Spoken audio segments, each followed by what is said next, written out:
people believe in a pre-trib rapture? Pre-trib rapture teaches that the rapture is going to occur before the tribulation, so they don't have to experience these bad things. What does it say there? It's a quote.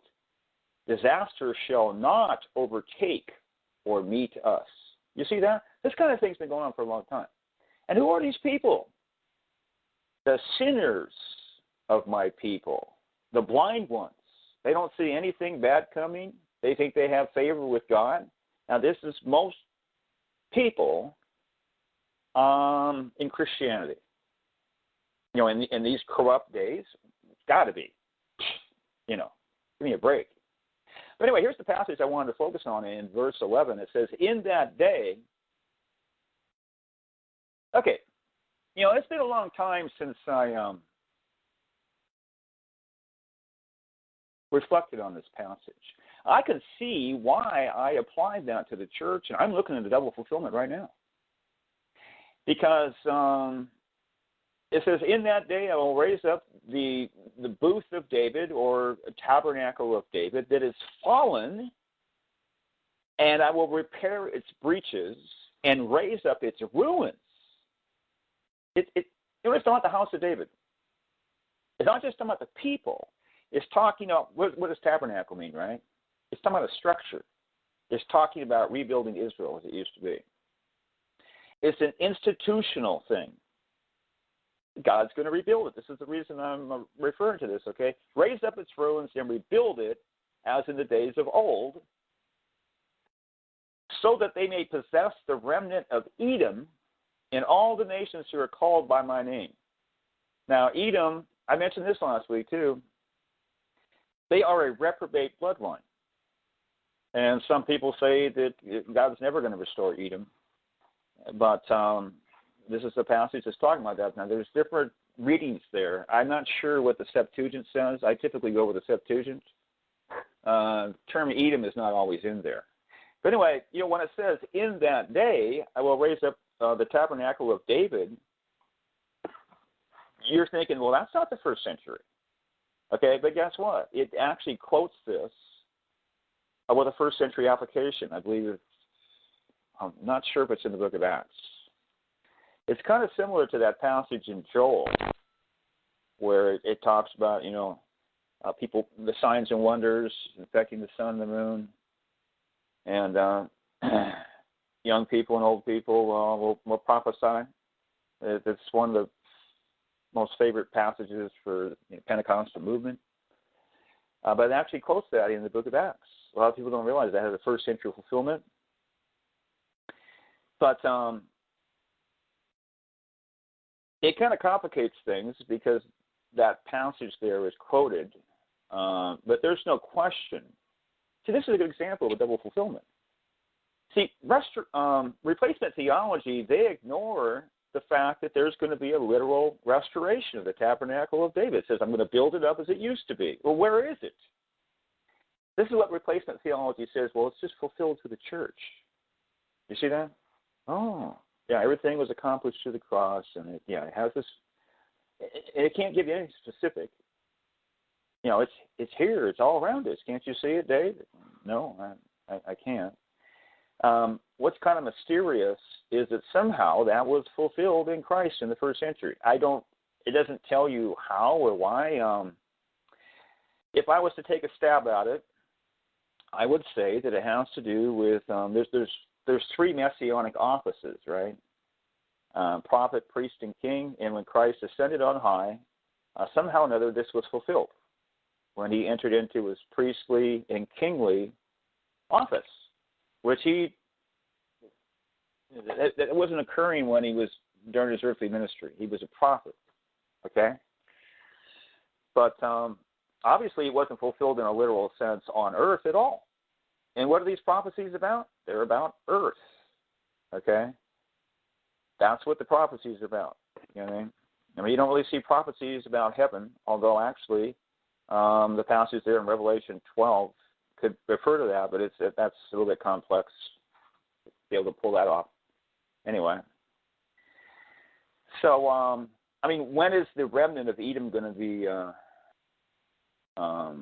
that's still, I believe it has to do with the Islamic nations, by the way. That hasn't been fulfilled. But when it says all the nations who are called by my name, God's going to Christianize the whole world. And that is in the future after the Exodus.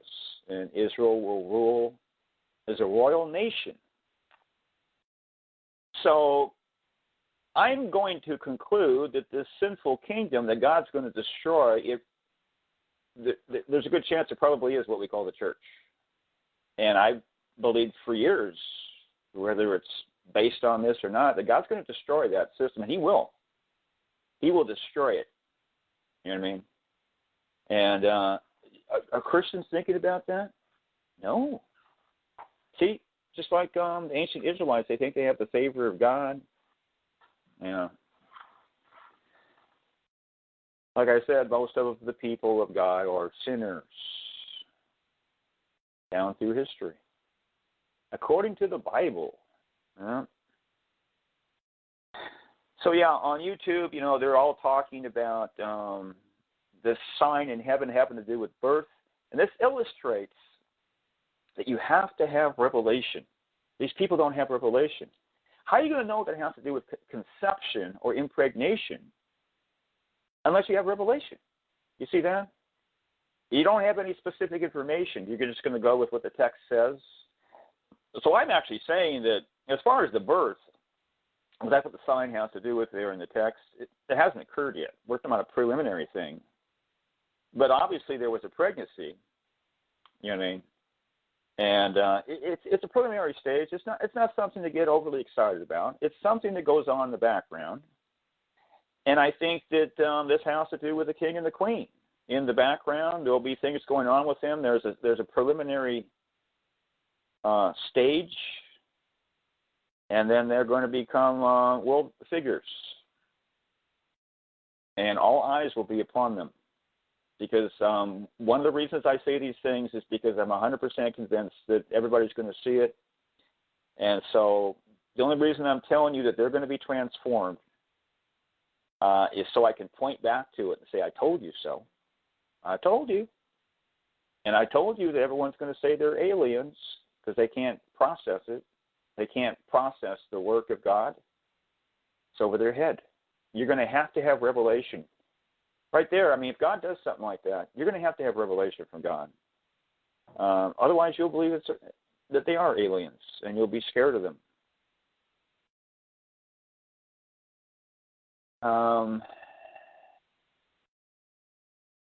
I think this North Korean declaration of war, by the way, was some kind of a code.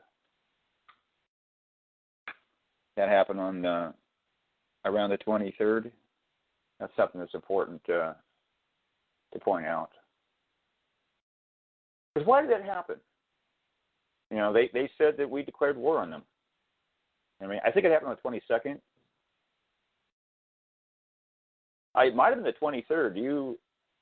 I think it might have been the 23rd, Chuck. Remember the United Nations conference that they had? They were referencing right around there. The Trump statement. Well, that was on the 23rd because we talked about it last week.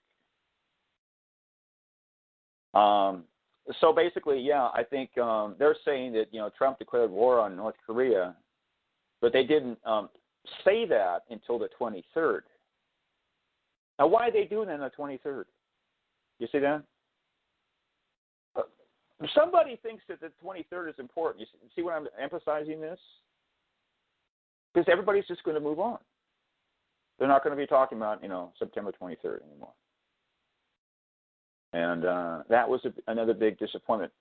By the way, when they talk about the end of the world, it's just a theory of mine, but I believe that's a code for the end of Western civilization. Because I absolutely believe, and this goes way back to the Fatima prophecies. So you have to kind of think about that, reflect on it, why Russia's going to rise to prominence.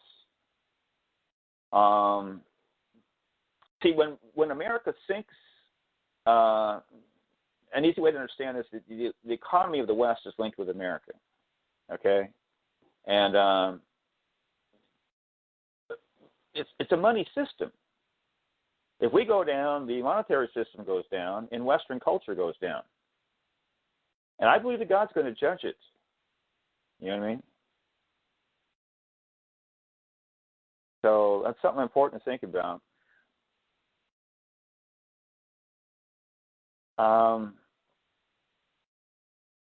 So we will continue to point back to the 23rd. They had this some kind of a psyop, a shooting this week. It had to do with this Antioch church. And I was looking at the numbers of this thing, and they were just jumping off.